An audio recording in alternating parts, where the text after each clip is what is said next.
So there we were, all gathered at my cousin Lisa's birthday party, a cozy affair in her backyard, complete with those little paper lanterns and a barbecue that Uncle Joe was enthusiastically manning. Uncle Joe, being the family's self-proclaimed magician, was known for his quirky magic tricks that always added a touch of whimsy to our gatherings. This time, he promised something spectacular, a real-life rabbit out of a hat trick. As the sun dipped below the horizon, casting a warm glow over the party, Uncle Joe stepped forward with his top hat and a glint of mischief in his eyes.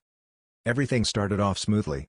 He gave his usual spiel about the ancient art of prestidigitation, which was mostly an excuse to make up words that sounded impressive.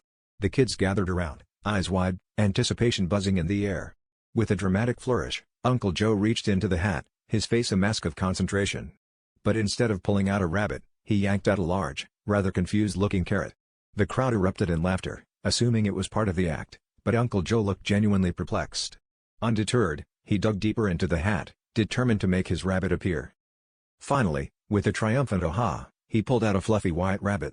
The cheers quickly turned into giggles, though, as the rabbit sneezed violently, sending Uncle Joe's hat flying off his head. Turns out, the rabbit was allergic to hats. Who knew? As the rabbit continued its sneezing fit, hopping around in a tizzy, the situation spiraled into chaos.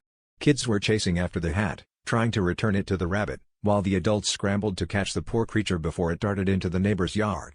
The barbecue was left unattended, burgers forgotten as everyone joined in the impromptu rabbit rescue mission.